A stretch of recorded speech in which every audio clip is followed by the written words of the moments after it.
Clownery. Absolute ridiculousness. Oh, my God. Okay, and you want to elaborate on why you think that is? Okay, number one. And I knew this was going to happen to some degree, and I meant to bring this up Friday, and our nickel package got away from us, so I apologize. But I figured it was going to play a little more on Monday, and lo and behold, it does. Of course. First off, our guy Kool-Aid. Let me qualify. One of the best people you will ever meet in your life. Yes. Fact. Yep. Great workmate, great friend, all of it. Fact. However, on the morning show today, and I knew this was going to happen, and it's not just unique to Kool-Aid. There were people in the chat, the Justin Verlander thing on Sunday, with people cheering in the crowd for him and all that kind of stuff. Never forget, that man tapped out also. Never forget, that man asked to be traded as well. Contrary to the reports that Kool-Aid tried to purvey I understand. on the morning show, he asked out. And not only did he ask out, I want to give you the exact quote. Quote, Verlander would only accept a trade to the Yankees, Astros, Dodgers, and Cubs.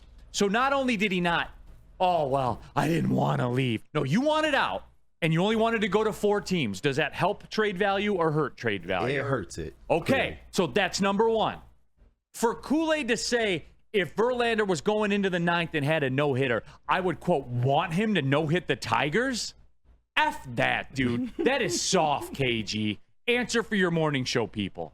Listen, and I also agreed that I wouldn't mind seeing him. I ain't say I wanted it, but I said I wouldn't mind it. You're soft, too. How? The Tigers are down 9-0. Are they Dad's not coming back, KG. Listen. He left to go to the grocery store, and he's not coming back. I mean, clearly, but I can't blame him for wanting to leave at the state the Tigers were in at that point. You had Brad Ausmus out of his depth as a manager, and just the team, they fell apart, man. That 2012 run, they went all downhill from there. Yeah, and who was one of those guys that was responsible for not getting it done and to win a World Series? Oh, my Who God. was one of those guys? It was JV, man. Statistically, one of the worst World Series pitchers in baseball history. He had to go back and find himself. Facts. Yes, he had to go back and find himself. Oh, he continued to be bad. That first World Series for the Astros, they won despite him, not because of him. Even the first start in the 2022 World Series, the one where he redeemed himself was the 5-inning, 1 earned run performance in Game 6, in which I'll give Dusty Baker credit.